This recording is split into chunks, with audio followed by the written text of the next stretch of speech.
Yes. Last lecture के अंदर मैंने कल चैप्टर नंबर 12 कंप्लीट करा दिया था, irrecoverable debt and allowances. And now we are going to start chapter number 14, trade receivables and trade payables. हमारे basically इस चैप्टर के बाद में टू चैप्टर्स और रिमेनिंग रह गए हैं, correction of errors and the next one is financial statements of company से रिलेटेड। वो दिया है हमारा financial statements of soul trader. वो चीज हमारा कवर अप किया हुआ है और बाकी हमारे सारे चैप्टर्स कंप्लीट हो गए हैं। तो बेसिकली ये जो चैप्टर हमारा दिया है ट्रेड रिसीवेबल्स और ट्रेड पेबल्स, इस चैप्टर को स्टार्ट करने से पहले हमने पहले भी पढ़ा हुआ है। दो टॉपिक्स हमने रीड आउट किए हुए हैं, वही टॉपिक्स हम वापस से एक बार देख लेते हैं। हमने ट्रेड रिसीवेबल अकाउंट बनाना सीखा है, यहाँ पर उन्हीं दो चीजों से रिलेटेड इंफॉर्मेशन वगैरह कवर करना सिखाया है। तो हम फर्स्ट ऑफ ऑल इन दोनों चीजों को यहाँ पर देख लेते हैं। Trade receivable account,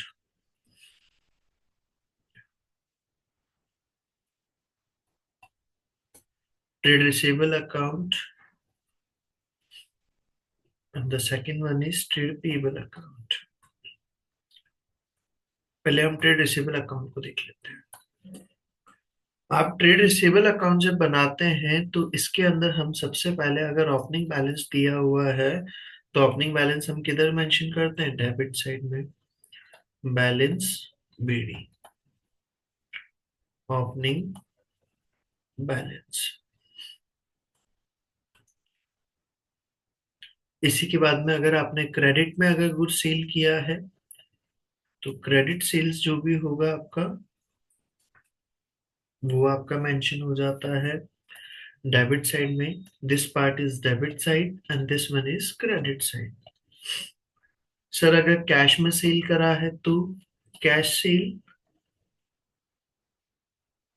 not record. फिर अगर सर इसी में से अगर सेल्स रिटर्न हो जाता है तो वो किधर रिकॉर्ड करते हैं? हम क्रेडिट साइड में, sales return account out of credit sales. जब आपको अगर क्रेडिट सेल्स में से अगर अगर रिटर्न अगर गुड्स होता है तो उसको हम किधर रिकॉर्ड करते हैं? क्रेडिट साइड में। डेटर्स से जब आपको अगर ट्रेड रिसीवेबल से अगर आपको कैश रिसीव होता है तो वो हम किधर रिकॉर्ड करते हैं? क्रेडिट साइड में, कैश या बैंक अकाउंट। अमाउंट रिसीव्ड, अगर गलती से उन्होंने अगर ज्यादा पेमेंट कर दिया तो हम क्या करेंगे? उनको रिफंड करेंगे। और रिफंड आप करोगे तो वो क्या हो जाएगा? डेबिट साइड में आ जाएगा, डेटर्स में हमारे कैश या बैंक अकाउंट रिफंड। इसके बाद में अगर डेटर्स को हम डिस्काउंट अलाउ अगर करते हैं तो डिस्काउंट अलाउ को किधर लिखते हैं? डेबिट साइड में, क्रेडिट साइड में। डेटर्स को आपने डिस्काउंट अलाउ करा, आप एंट्री क्या करोगे? डेबिट डिस्काउंट अलाउड अकाउंट और क्रेडिट डेटर्स अकाउंट। तो इसमें किधर आ जाएगा? क्रेडिट साइड में आ जाएगा क्या बेटा? Yes sir. Discount allowed account, ये भी हो गया सर। डेटर्स से अगर बीआर वगैरह, बिल्स ऑफ एक्सचेंज वगैरह अगर रिसीव होते हैं तो वो बीआर, बिल्स ऑफ एक्सचेंज, अगर आपसे बीआर वगैरह रिसीव होता है।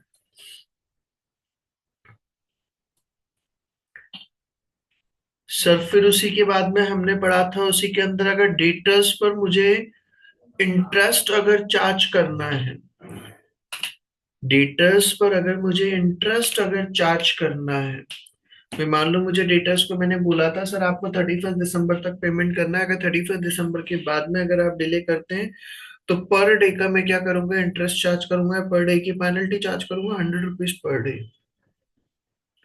तो मैंने अगर इंटरेस्ट चार्ज करा तो डेटर्स मेरे क्या हो जाएंगे? इंक्रीज हो जाएंगे। तो इंक्रीज होंगे तो हम उसको किधर लिखेंगे? डेबिट साइड में, इंटरेस्ट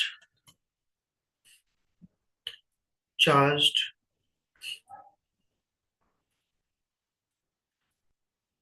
और उसी के अलावा अगर हमारा क्या होता है, डेटर्स को पैसा देना, डेटर से पैसा लेना, और उनको हमें अगर कुछ पैसा देना भी है, अगर जब अगर हमारी कॉमन ट्रांजेक्शन होती है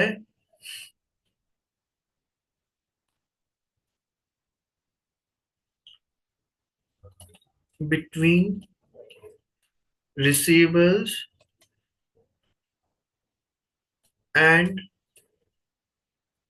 पेबल्स, अगर आपकी कोई कॉमन ट्रांजेक्शन अगर होती है रिसीवेबल्स और पेबल्स के बीच में, तो फिर आप एंट्री क्या करेंगे? डेबिट पेबल्स अकाउंट और credit receivables account. Debit payables account और क्रेडिट रिसीवेबल्स अकाउंट। तो ट्रेड रिसीवेबल्स अकाउंट में ये किधर आ जाएगा? क्रेडिट साइड में। पेबल्स भी तो कि एक पर्सन दूसरे पर्सन की जो कॉमन ट्रांजेक्शन है, कॉन्ट्रा एंट्री हम इसको बोल दे, ताकि वो हमारा कॉमन वो अमाउंट सेटअप हो जाए। और इसके अलावा हमारा क्या आ जाता है लास्ट में? Closing balance, balance sheet. और ये आपका टोटल लग जाता है। पहली चीज ये क्लियर है, ट्रेड रिसीवेबल अकाउंट सभी को। इसी के बाद में फिर हम आगे आते हैं। नेक्स्ट पॉइंट आता है इसी के अंदर हमारा trade payable account.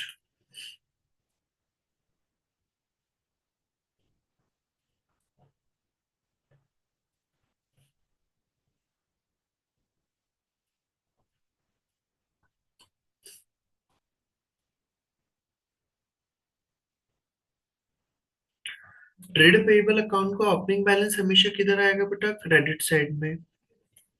Balance BD opening balance. Closing balance होगा तो बैलेंस सीडी क्लोजिंग बैलेंस।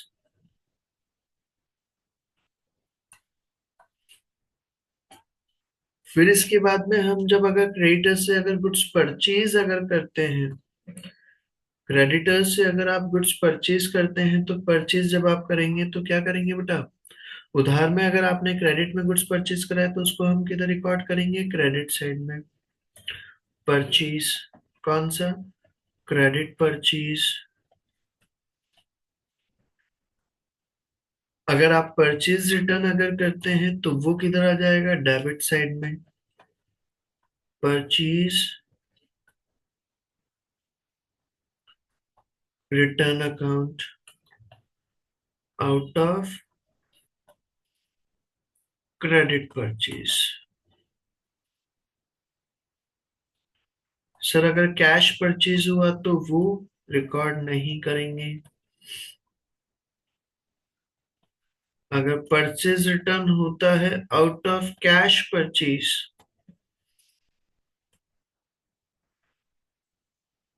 तो वो भी रिकॉर्ड नहीं होगा। फिर उसके बाद में अगर आप क्रेडिटर्स को पेमेंट अगर करते हैं, तो वो कैश या बैंक अकाउंट पेमेंट मेड। अगर गलती से मैं ज्यादा पेमेंट अगर कर देता हूं, तो वो रिफंड होगा, तो रिफंड होगा तो किधर आएगा? क्रेडिट साइड में। कैश या बैंक अकाउंट रिफंड। फिर इसी के बाद में दिया है, अगर हमारा क्रेडिटर्स को से हमें डिस्काउंट अगर रिसीव अगर होता है, तो डिस्काउंट अगर हमें रिसीव होगा तो वो किधर आ जाएगा? डेबिट साइड में। Discount received account.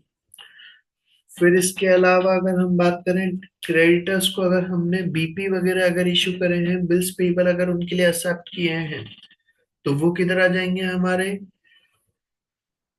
Debit side में आएगा, क्रेडिट साइड में आएगा बेटा? क्रेडिटर्स को अगर हमने बीपी एक्सेप्ट करके दिया है, तो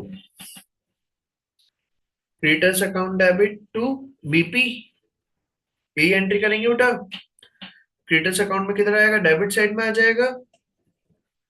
bills payable accepted.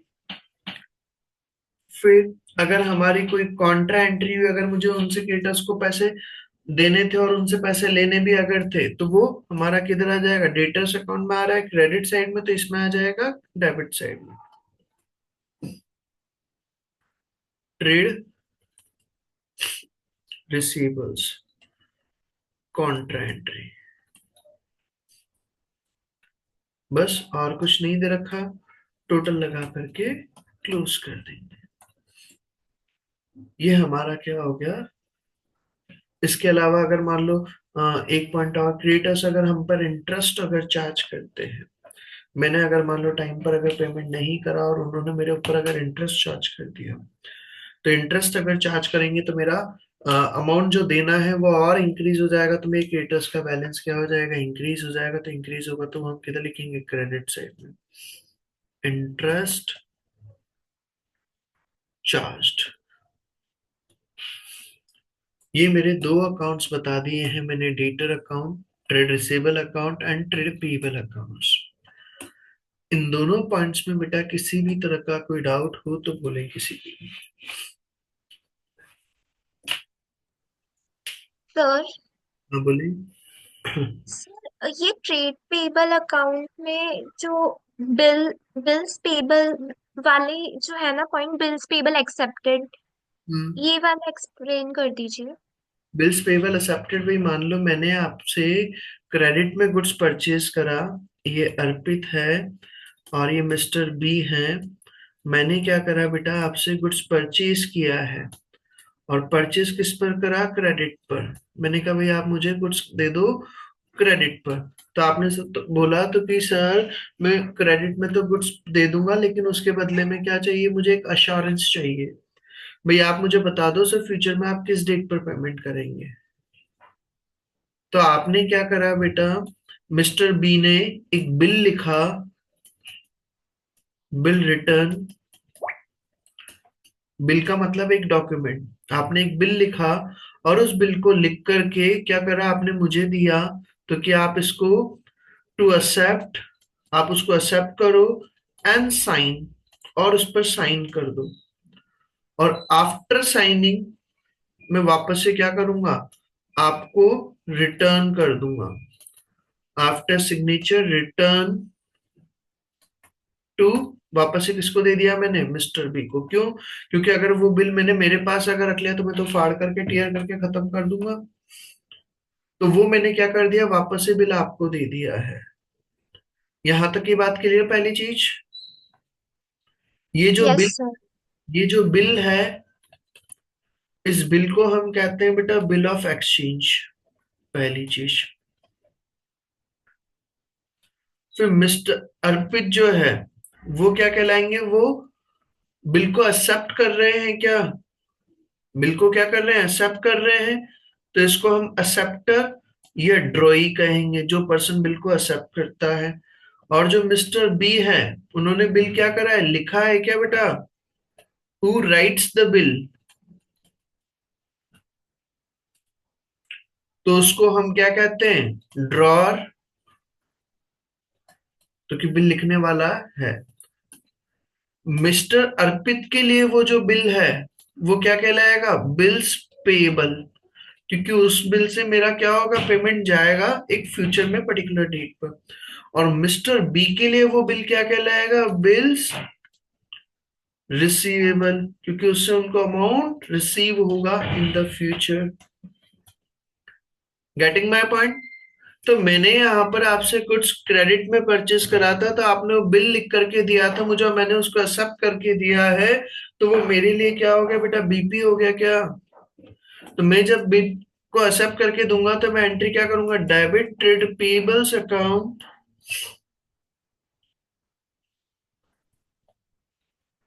And credit bills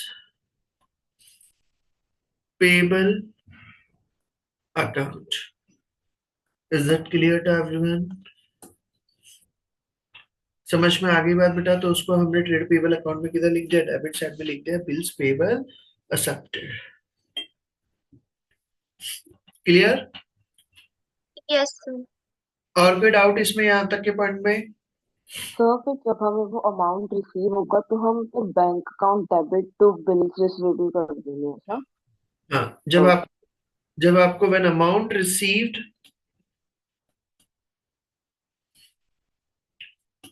तो डेबिट बैंक अकाउंट और credit bills payable account, sorry, receive अगर होगा तो डेबिट बैंक अकाउंट और क्रेडिट बीआर अकाउंट। और उनका जब अमाउंट पे करेंगे वो, मतलब वो उन्होंने तो मिस्टर अर्पित ने तो क्या करा होगा, पे करा होगा, और मिस्टर बी को क्या हुआ होगा, रिसीव हुआ होगा। तो मिस्टर बी तो क्या करेगा, debit bank account credit bills receivable account, और इधर एंट्री करेंगे डेबिट बीपी अकाउंट और क्रेडिट बैंक अकाउंट, ताकि बीपी से बीपी क्या हो जाएगा, क्रॉस हो जाएगा। क्लियर पॉइंट है बेटा? Yes sir. चलिए, यहां तक की बात हमारी हो गई है। ये मैंने दो अकाउंट्स बनाना समझा दिया है, ट्रेड रिसीवेबल अकाउंट और ट्रेड पेबल अकाउंट, पहली चीज इस चैप्टर की, जो भी हमें आगे बार बार इस चैप्टर के अंदर कवर अप होगी। फिर उसी के अंदर हम आगे आते हैं नेक्स्ट पॉइंट इसी के अंदर, when goods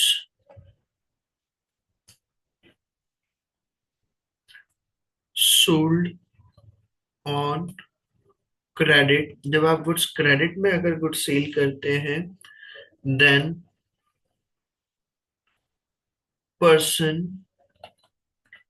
to whom goods sold known as trade receivable, उस पर्सन को हम क्या कहते हैं बेटा, trade receivables. Sometimes organisation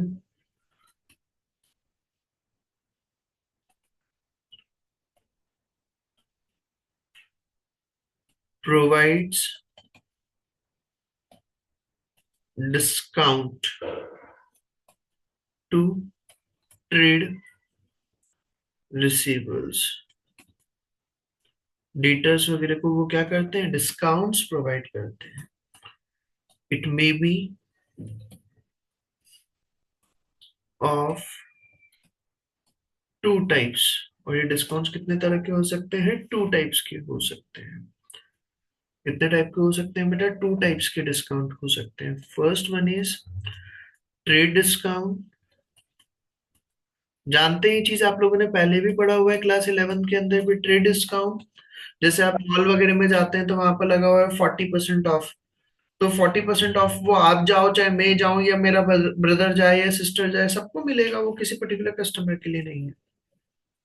trade discount, this discount is given to all customers, ये सभी कस्टमर्स को दिया जाता है फॉर क्लियरेंस ऑफ स्टॉक, ताकि आपके स्टॉक का क्या हो सके, क्लियरेंस हो सके, स्टॉक खत्म हो सके, आपका पुराना स्टॉक जो रखा हुआ है वो खत्म कर सके, उसके लिए हम ट्रेड डिस्काउंट देते हैं। It is not recorded separately in the books, it will be deduct directly out of list price, उसको हम डायरेक्टली क्या कर देते हैं बेटा, लिस्ट प्राइस में से माइनस कर देंगे, हम उसको ट्रेड डिस्काउंट के बुक्स में सेपरेटली शो नहीं किया जाता है। और एक होता है हमारा cash discount,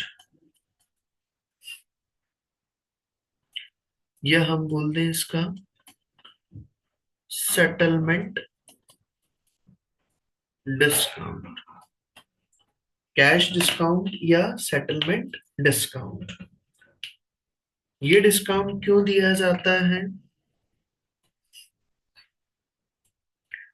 this discount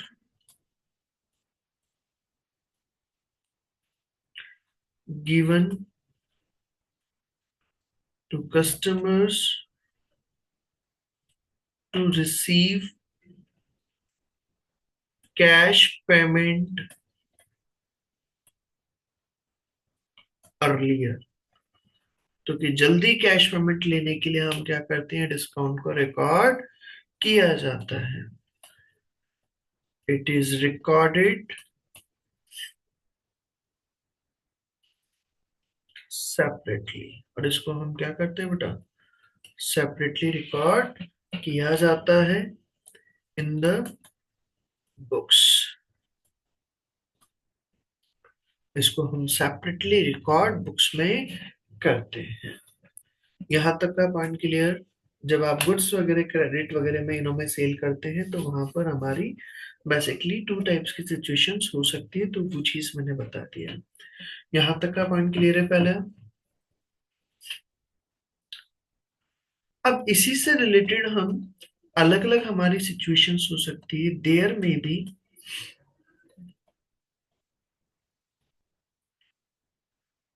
various situations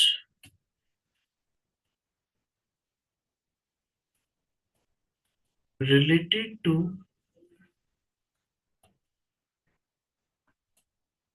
credit sales। क्या क्या सिचुएशंस हो सकती हैं? जस्ट अ मिनट, एक सेकेंड।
यस बेटा, तो हमारी क्रेडिट सेल से रिलेटेड अलग अलग सिचुएशंस हो सकती है।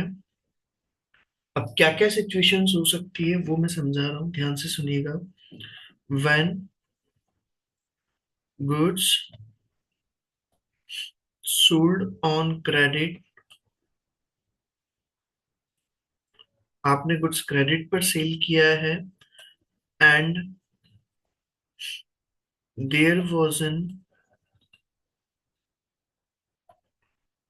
Option of settlement discount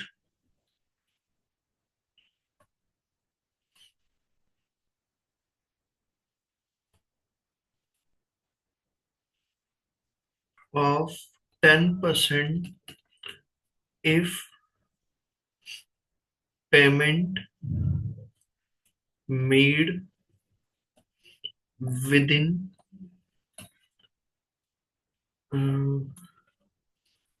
7 days।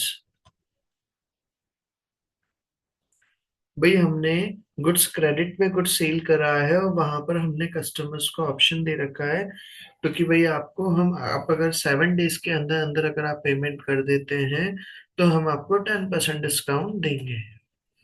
हम आपको क्या करेंगे, 10% डिस्काउंट देंगे।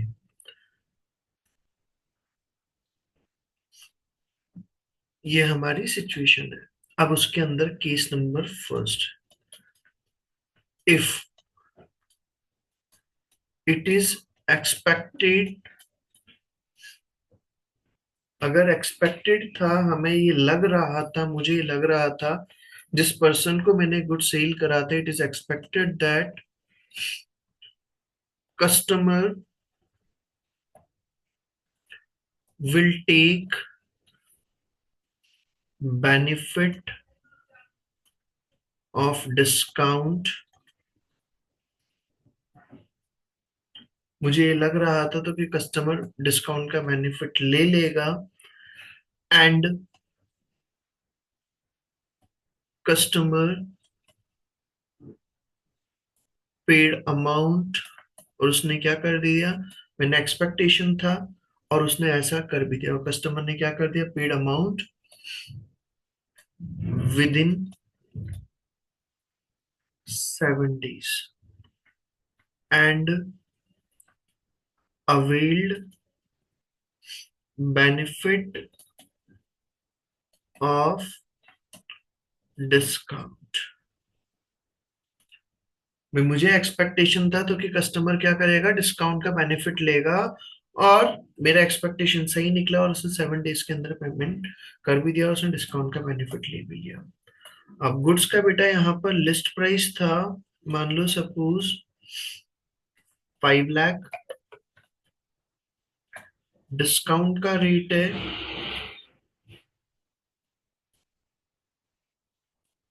10%। तो यहाँ पर अगर गुड सेल करा है और अगर मुझे लग रहा है तो कि वो 7 डेज के अंदर पेमेंट करने में, और अगर वो कर देगा, तो फिर उस सिचुएशन के अंदर on the date of sale, जब आप सेल करेंगे उस टाइम पर ही आप डायरेक्टली क्या कर लेंगे, फिर डिस्काउंट को माइनस करके। अब दो ध्यान से सुनना, कंसेप्ट यहाँ पर 11th क्लास वाला कंसेप्ट अप्लाई मत करना। अब मैं यहाँ पर थोड़ा सा नई चीज बता रहा हूँ। तो ऑर्गेनाइजेशंस क्या करती है, अगर हमें एक्सपेक्टेड है तो कि वो डिस्काउंट का बेनिफिट ले लेगा, तो हम डायरेक्टली डिस्काउंट को माइनस करके भी फिगर शो कर सकते हैं। तो फिर उस सिचुएशन में हम जब क्रेडिट सेल करेंगे तो डेबिट ट्रेड रिसीवेबल्स अकाउंट और क्रेडिट सेल्स अकाउंट। 5 लाख का गुड्स था, 10% कैश डिस्काउंट हो गया, तो कितने का हो गया, $450,000 से मैं उसको रिकॉर्ड कर दूंगा। और जब मुझे अमाउंट रिसीव होगा on the date of amount received, और जब मुझे अमाउंट रिसीव होगा तो मैं एंट्री करूंगा debit bank account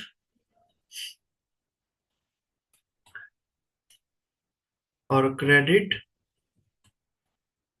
trade receivables account. कितने से, 4,50,000 से।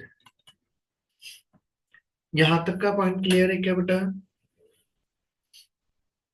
पहली चीज हमने क्या कर दिया, भाई मुझे अगर ये लग रहा था तो कि वो बेनिफिट ले लेगा, तो मैंने डायरेक्टली क्या कर दिया, 450 से एंट्री कर दिया, 450 ही मुझे रिसीव हो गए। First case. Case number 2, if there was an expectation, आपकी एक्सपेक्टेशन थी that customer will take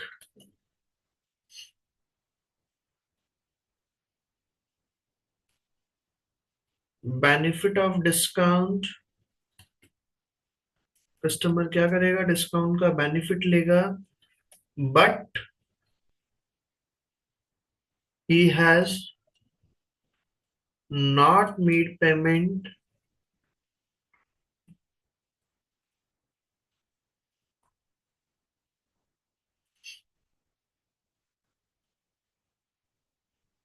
within 7 days, उन्होंने 7 days के अंदर पेमेंट नहीं करा, and not availed benefit of discount, और उन्होंने डिस्काउंट का बेनिफिट अवेल नहीं किया। जो मुझे एक्सपेक्टेशन था भी तो कि वो डिस्काउंट का बेनिफिट ले लेगा, तो डिस्काउंट का बेनिफिट ले लेगा, एक्सपेक्टेशन था। तो मैंने क्या करा, जब गुड सेल करा था एट डेट ऑफ सेल, तो मैंने एंट्री करी डेबिट ट्रेड रिसीवेबल्स अकाउंट और क्रेडिट सेल्स अकाउंट। कितने से मैंने एंट्री करी, 4,50,000 से। लेकिन उन्होंने डिस्काउंट का बेनिफिट नहीं लिया, तो डिस्काउंट का बेनिफिट नहीं लिया तो फिर तो मैं उनसे क्या करूंगा, पूरा 5 लाख रिसीव करूंगा। The date of amount received, तो फिर मैं एंट्री क्या करूंगा, debit bank account 5 lakh, 5 lakh से अमाउंट की एंट्री करूंगा। क्रेडिट ट्रेड रिसीवेबल्स 4,50,000 और क्रेडिट सेल्स अकाउंट 50,000। भाई मैंने ऊपर 450 लिखा था सेल्स का, अब उन्होंने बेनिफिट नहीं लिया तो मैंने यहाँ पर क्या कर दिया, सेल्स का अमाउंट इंक्रीज कर दिया 50,000 से। ये मेरा केस नंबर 2। केस नंबर 1 हो गया, केस नंबर 2 हो गया। इसी के अंदर फिर हम आगे आते हैं, case number 3। If there was an expectation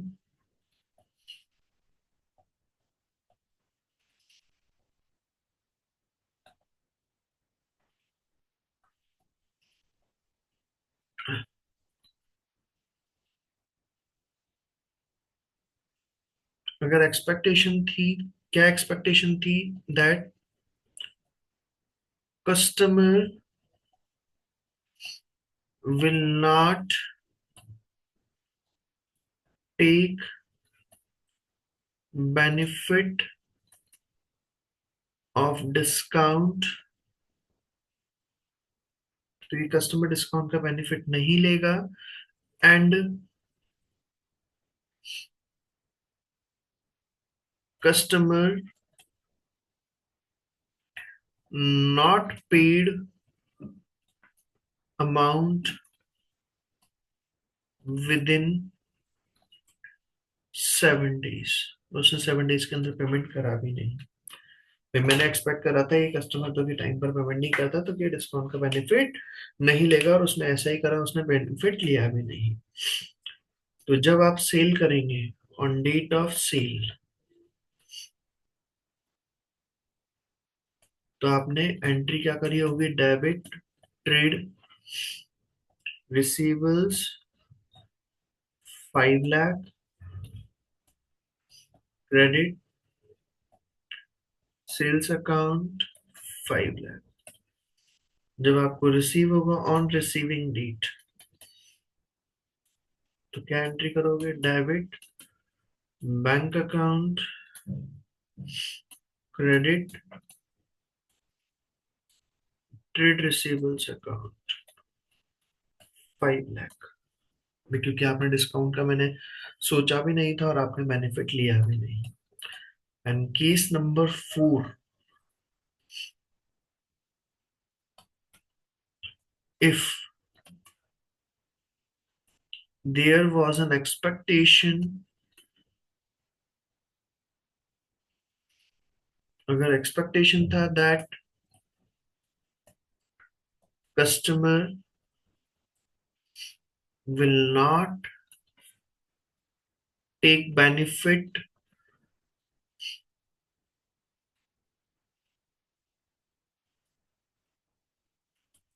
of discount, तो ये कस्टमर डिस्काउंट का बेनिफिट नहीं लेगा, बट कस्टमर मेड पेमेंट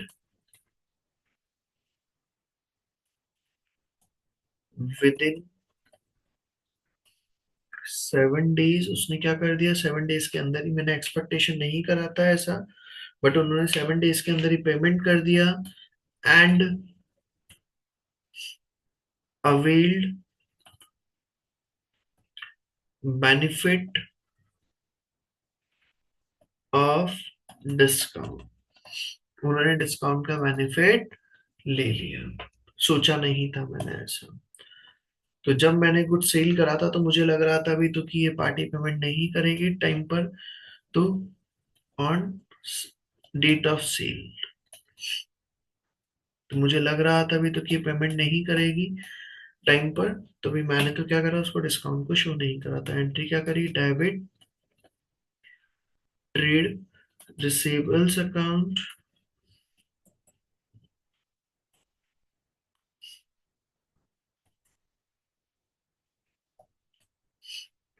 और क्रेडिट सेल्स अकाउंट।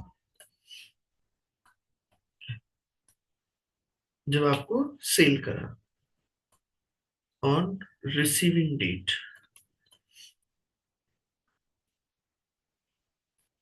जब आपको अमाउंट रिसीव अगर होता है, तो मैंने यहाँ पर गुड सेल करने की एंट्री करी कितने से? 5 लाख से। लेकिन मुझे उन्होंने क्या कर दिया, जल्दी ही पेमेंट कर दिया और उन्होंने डिस्काउंट का बेनिफिट ले लिया। तो डेबिट बैंक अकाउंट, मुझे अमाउंट तो कितना रिसीव होगा? 4,50,000। जबकि यहाँ पर ट्रेड रिसीवेबल्स मेरे रुके हुए हैं कितने के? 5 लाख के। तो क्रेडिट ट्रेड रिसीवेबल्स अकाउंट कितना? 5 लाख। और बाकी का हम क्या कर देंगे, सेल्स को रिवर्स करेंगे। तो रिवर्स करेंगे तो डेबिट सेल्स अकाउंट 50,000। या इन शॉर्ट अगर मैं कहूँ तो डेबिट बैंक अकाउंट लिखा और 50,000 से मैंने ट्रेड रिसीवेबल और सेल्स दोनों को बढ़ा रखा है, तो इसको हम रिवर्स कर देंगे। तो डेबिट सेल्स अकाउंट और क्रेडिट ट्रेड रिसीवेबल अकाउंट 50,000, तो ये नीचे 450 प्लस 50 5 लाख। तो 450 50 प्लस 5 लाख, ये मेरा पॉइंट। ये मेरे 4 केसेस दिए हैं, एक बार फटाफट से इसको रीडिंग लगा लो। इसमें फर्स्ट केस में और इनमें ये जो मैंने बताया है पूरा कंसेप्ट, अगर एक दो कंसेप्ट्स मैंने समझाए हैं आज के लेक्चर में। फर्स्ट ऑफ ऑल मैंने ट्रेड रिसीवेबल और ट्रेड पेएबल अकाउंट का ये पूरा कंसेप्ट समझा दिया, दोनों अकाउंट्स कैसे बनाए जाते हैं, ट्रेड रिसीवेबल अकाउंट और ट्रेड पेएबल अकाउंट। फिर उसके बाद में मैंने बताया जब हम क्रेडिट में गुड सेल करते हैं तो वहां पर जिस पर्सन को क्रेडिट में गुड सेल करते हैं उसको हम कहते हैं ट्रेड रिसीवेबल्स, और उससे रिलेटेड हमें डिस्काउंट देना पड़ता है। डिस्काउंट दो तरह के होते हैं, ट्रेड डिस्काउंट और कैश डिस्काउंट बोलते हैं, सेटलमेंट डिस्काउंट। ट्रेड डिस्काउंट सभी को दिया जाता है, किस पर्पस के लिए? स्टॉक क्लियरेंस पर्पस के लिए, उसको हम सेपरेटली बुक्स में शो नहीं करते। कैश डिस्काउंट को हम कैश पेमेंट वगैरह जल्दी रिसीव करने के लिए दिया जाता है, इसको हम बुक्स में शो करते हैं। इसमें हमने फर्स्ट केस पढ़ा, अगर एक्सपेक्टेड था तो कि कस्टमर पेमेंट का डिस्काउंट का बेनिफिट ले लेगा, और नहीं, उसके पहले ऊपर लाइन लिखी हुई थी, जब आपने अगर कुछ क्रेडिट में सेल करा और अगर ऑप्शन दे रखा है भाई सेटलमेंट डिस्काउंट का 10% का, अगर आप पेमेंट कर देते हैं 7 डेज में। अगर एक्सपेक्टेड था that customer will take benefits of discount and customer paid the amount within 7 days, और कस्टमर ने 7 डेज के अंदर पेमेंट कर भी दिया, तो मैंने डायरेक्टली एंट्री करी थी डेबिट ट्रेड रिसीवेबल और क्रेडिट सेल्स अकाउंट 450, और फिर जिस दिन अमाउंट रिसीव हुआ तो डेबिट बैंक और क्रेडिट ट्रेड रिसीवेबल्स अकाउंट। अगर एक्सपेक्टेशन था तो कि कस्टमर बेनिफिट लेगा बट उसने नहीं लिया अगर बेनिफिट, तो वही डेबिट ट्रेड रिसीवेबल्स और क्रेडिट सेल्स अकाउंट 450 मैंने तो ये करा था, लेकिन उसने अगर बेनिफिट नहीं लिया तो हम 50,000 से सेल को और बढ़ा देंगे, तो debit bank account 5 lakh, credit trade receivables और क्रेडिट सेल्स अकाउंट।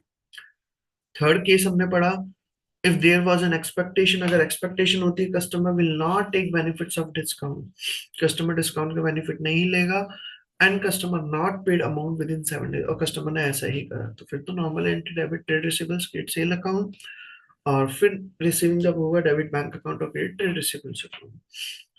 और फोर्थ केस, अगर एक्सपेक्टेशन होता है customer will not take benefits of discount, customer discount का बेनिफिट नहीं लेगा बट कस्टमर ने बेनिफिट ले लिया, तो जब आपने कुछ सेल करा तो डेबिट ट्रेड रिसीवेबल्स अकाउंट और क्रेडिट सेल्स अकाउंट, और जब आपको रिसीव होगा तो debit bank account debit sales account, हमें सेल्स को बढ़ाना पड़ेगा, मतलब रिवर्स करना होगा, बढ़ाना क्या मतलब रिवर्स करना होगा, तो डेबिट सेल्स अकाउंट और क्रेडिट ट्रेड रिसीवेबल्स अकाउंट 450, 50 और 5 लाख। ये दोनों टॉपिक अगर समझ में आ गए हैं तो आधे से ज्यादा चैप्टर मेरा कंप्लीट हो गया है। ये दो टॉपिक्स को अच्छे से कॉपी के अंदर इसको नोट डाउन कर लेना, आज के लेक्चर का पार्ट, ये जो मैंने सिचुएशंस लिखाई है, ये दो चीजें कंप्लीट होते ही आधे से ज्यादा चैप्टर आपका कंप्लीट हो जाता है। अ, कल मैं आधे से ज्यादा चैप्टर इसका पार्ट कंप्लीट करा दूंगा, बहुत सारी चीजें वही दे रखी है इसके अंदर। सबसे पहले तो अभी ये वही पूरा ट्रेड रिसीवेबल अकाउंट से रिलेटेड पूरा समझा दिया, जो मैंने समझा दिया है, सेल्स रिटर्न होता है तो क्या एंट्री करते हैं, परचेज रिटर्न की क्या एंट्रीज करते हैं, ओवर पेमेंट, इंटरेस्ट की, डिस्काउंट की, ट्रेड डिस्काउंट, सेटलमेंट डिस्काउंट्स, वो सारा समझा दिया है मैंने। डिस्काउंट अलाउ करते हैं तो वो कैसे कैसे क्या क्या सिचुएशंस होती हैं, गुड्स परचेज करते हैं डिस्काउंट रिसीव होता है तो वो क्या होता है, और रिकंसिलेशन, ये समझाना है जिसमें हमारा चैप्टर फिनिश हो जाएगा। तो मोस्ट प्रोबेबली कल या ज्यादा से ज्यादा एक लेक्चर और लगेगा जिसमें चैप्टर हमारा फिनिश हो जाएगा। क्लियर बेटा पॉइंट यहाँ तक का? Yes sir. यस। यहाँ तक का इसको कंप्लीट करें, बाकी का हम कल वाले लेक्चर में करते हैं। इसको यहाँ तक का पार्ट कंप्लीट कर लीजिएगा, इसको कॉपी में नोट डाउन कर लेना पूरे केस को। चलिए बाकी का हम कल करते हैं। ओके बेटा, थैंक यू एवरीवन।